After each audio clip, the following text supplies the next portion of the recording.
Back to square off. Are you taking a hike this holiday weekend? Feeling ambitious? Join me and author Tom Zoellner for an 800-mile trek down the spine of our state. His award-winning book, Rim to River, looking into the heart of Arizona, traverses Arizona's stunning but often harsh wilderness, sometimes violent past, with an endpoint at the place that gave the state its name.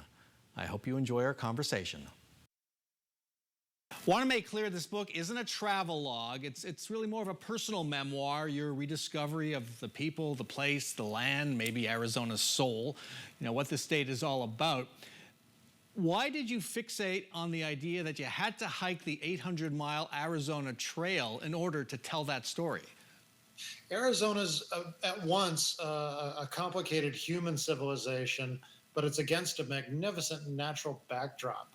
And you can't really understand the human civilization without understanding the environment in which it's situated. And I wanted to have an intense, up-close, personal experience of that environment. And intense really is the word. This isn't a walk in the woods. It's not the Appalachian Trail. This is a very demanding trail, not much shade, not much water. How tough was it? 790 miles. It wasn't always easy, but I think anyone in average physical condition can do it. I don't want to underestimate it, but I also don't want to overestimate it. Now, you started the story in search of the birthplace of Arizona's name. And the name kind of hints at what was to come. Here's what you wrote, quote, "A twinkle of wealth and then some hype. This was how Arizona was born." What's the origin story of the name and the person who kind of came upon this place? Sure. The name Arizona is from the Basque language of northern Spain. It means place of the good oak tree. And it was the name of a ranch, which is now located in present-day Sonora, not Arizona, but it was the site of a 1736 silver rush, which panned out quick. And the place faded from the map. But the idea of the name Arizona standing in for a bonanza, it's stuck in the Spanish imagination, the Mexican imagination. And a hustler from Kentucky named Charles Poston got himself appointed to a federal position right after Arizona became a part of the United States. And he picked up on this name, this enigmatic, beautiful sounding name. And that was what he convinced Abraham Lincoln to name the territory that was split off from New Mexico.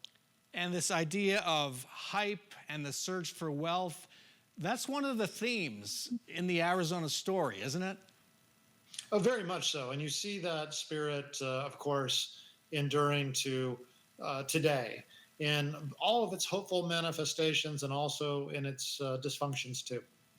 And you use the hike and your stops along the way to go back to your journalism roots in some way and tell a fairly current story, but also to hit on a theme, and one in particular that's tied to the Robert Fiser story. He was for a long time on the most wanted list after a horrific, he murdered his family in Scottsdale in the early 2000s, but that leads to a story about a rivalry in the area where his truck was found.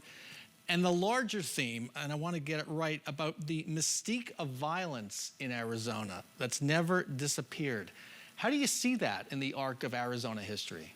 Sure. You mentioned the Robert Fiser case, and old-time Arizonans will remember that story from 2001, where Robert Fiser killed his family in Scottsdale and then abandoned his wife's Toyota 4Runner up in the Tonto National Forest. And one of the ironies of that story was it was quite near, that spot is quite near the site of what was called the Pleasant Valley War, one of the great range wars, family feuds of Western history, which left a trail of corpses. And this history of violence with the Apache Wars, with, of course, the street violence of mining settlements, with a continuing thread of menace that underlies, that's just underneath the surface. I think this is key to understanding an element of Arizona. Not the most important element, but certainly one that comes in for serious consideration. You have several chapters devoted to your boyhood home in Tucson, southern Arizona, including your connection to former Congresswoman Gabby Giffords. I finished reading the book while staying in Summer Haven at the top of Mount Lemmon. And you have a whole chapter devoted to Mount Lemmon where you see these different currents just colliding in how the road to Mount Lemmon was created and who built it. Give us a snapshot of that story. Sure. Well, visitors to southern Arizona will be familiar with the Sky Islands, as they're called, these magnificent peaks that have a range of topographical and geological zones embedded within them. You can, in the course of several hours, be up in a pine forest that resembles Canada and then descend to a hot desert floor and all the transition zones within. They're incredible. And a preeminent one is Mount Lemmon and the Santa Catalinas outside Tucson. That road up to the top was built as a sort of a civic booster initiative, and it was paved with the work of convict labor. We associate this with Southern chain gangs, but this existed in Arizona with those who were in federal prison were offered the chance, almost a perk in those days, of being able to build this road in addition to conscientious objectors of Japanese descent during World War II. So that road, which arguably should not exist, has a kind of a hidden history to it. I want to end on this note. You say Arizona is worse than you thought and better than you thought. What's the worst part? The political dysfunctions, the loneliness that drives people apart in some of our built environments. The best part, however, is reconnecting with that natural landscape and reconnecting with the wonderful individuals who live here. I think this is one of Arizona's foundational problems: is we just don't know each other all that well. And this book is my tiny attempt to create more of a conversation among Arizonans about the magnificent place that they live in. The book is Rim to River, Looking into the Heart of Arizona. Tom Zoellner, thanks so much for joining us. It's an honor to be here. Thanks, Brahm. And I hope we all reconnect this weekend. And again, during the season of giving, if you'd like to help homeless people, the City of Phoenix and service providers are encouraging what they call healthy giving, healthy and sustainable gifts instead of street donations. You can get more information at givesmartaz.org.